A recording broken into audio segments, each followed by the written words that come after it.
El equipo de desarrollo de New Blood Penguin lleva trabajando desde hace mucho tiempo en una versión HTML5 para el CPPS. Esta nueva forma de jugarlo promete mayor fluidez y accesibilidad a los usuarios, a la vez que mayor libertad creativa para los desarrolladores al momento de plasmar nuevas ideas en el juego. Con el cierre de la versión Flash el pasado 8 de febrero, la comunidad se mantuvo expectante por la salida de la versión en HTML5.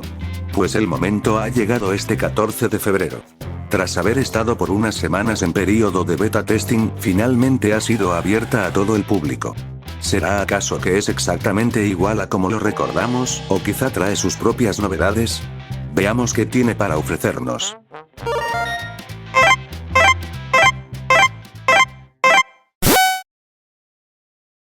Es importante recordar que esta versión es un reinicio, por lo cual no se podrán usar las mismas cuentas que teníamos en la versión de Flash. Es decir, tendremos que crear cuentas totalmente nuevas y el proceso que tuvimos en la anterior se perderá. Bueno, esto último no es del todo cierto, pues se nos da la oportunidad de escoger al menos 6 de los ítems que teníamos en aquella cuenta. Para hacer esto, tenemos que iniciar sesión con nuestra cuenta nueva. Una vez en la pantalla de selección de servidor, tendremos que hacer clic en desbloquear ítems en línea, lo que nos llevará a la página de canje de códigos. Como podrán notar, hay una nueva opción que dice transferir ítems desde la versión Flash. Si hacemos clic en dicha opción, nos aparecerán estas dos casillas, en las cuales tendremos que introducir los datos de nuestra cuenta antigua.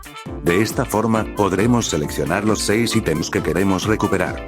Escogidos, haremos clic en siguiente para reclamarlos. Si ahora entramos al juego, deberíamos verlos en nuestro inventario. Es posible que este reinicio traiga nuevos usuarios, así que también me gustaría explicar cómo crearse una cuenta. En la parte superior de la pantalla de inicio del sitio web aparecerá la opción de registro. En la pantalla de registro, tendrás que introducir los datos correspondientes a la cuenta que quieres crear, además de seleccionar uno de los 3 alimentos que se te solicita, esto con el propósito de saber que no eres un bot. Con todo esto, tu cuenta estará creada, mas no activada. Para activarla, debes revisar el correo que se envió a la cuenta que utilizaste para crear a tu pingüino y hacer clic en activar pingüino. Y listo, solo queda iniciar sesión y conectarse al servidor habilitado.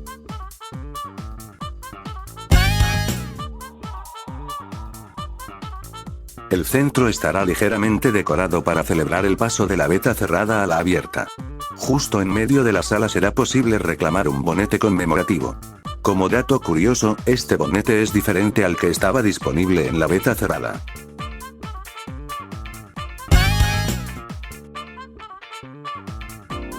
Hay algunas funciones que no están disponibles en esta beta, pero que sí lo estaban en la versión de Flash. No sabría decir si las implementarán todas en algún futuro cercano o lejano, aunque dejaré algunas diferencias que encontré, las cuales tampoco han sido tantas. Ya no es posible modificar la calidad visual del juego. Esto antes podía hacerse a través de la interfaz de configuración de cuenta y permitía sacrificar algo de calidad visual a favor de mayor rendimiento. Hay actividades y funciones que todavía están en desarrollo. Por ejemplo, la sección de Penguin Art y los libros del estante en la biblioteca, los minijuegos Card Jitsu Fuego, Agua y Nieve, la adopción de cualquier tipo de puzzle, el teléfono espía, y las tablas de clasificaciones de Sled Racer. No es posible cambiar el idioma del juego. De momento, solo está disponible el inglés, cuando antes también lo estaban el español y el portugués. Espero que los añadan con el tiempo. Aún con todo lo anterior, el cambio a HTML5 también trajo sus novedades, y estas son las que he encontrado. Ahora el registro de chat se conserva aún si cambias de sala, cosa que antes no pasaba, sino que los mensajes se perdían. Hay algunas funciones de calidad de vida en la página, fuera de la propia pantalla de juego.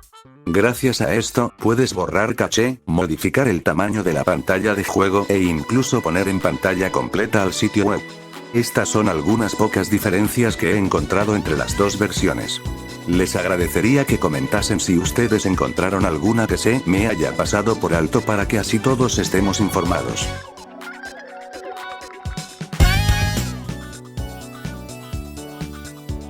Otro de los motivos por los que se esperaba la versión HTML5 era la posibilidad de jugar en dispositivos móviles. Hacerlo es bastante sencillo, pues simplemente hay que ir al sitio web desde nuestro teléfono celular e iniciar sesión con normalidad. Sin embargo, este modo presenta un inconveniente, y es que el sitio no está adaptado para depender 100% de la pantalla táctil.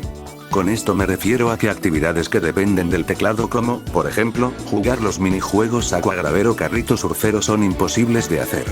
Espero que esto pueda corregirse en el futuro, ya que el poder jugar en dispositivos móviles es algo que lleva tiempo pidiéndose y es algo con lo que incluso anunciaron HTML5. Sinceramente, no creo tener mucho más por añadir. Esta versión de HTML5 para New Club Penguin nos promete una mejor experiencia que la que tuvimos con Flash, tanto para usuarios como desarrolladores. Es cierto que parece publicada sin estar totalmente pulida, lo cual se puede apreciar con algunos bugs visuales que se han estado reportando desde su apertura, e incluso algunos que yo mismo he visto, pero confío en que este solo es el comienzo y que se irán corrigiendo con el paso de las semanas, al igual que también espero que se vayan añadiendo demás cosas esenciales, como los mismos puzzles, característica primordial en cualquier CPPS, y una mejor compatibilidad con dispositivos móviles.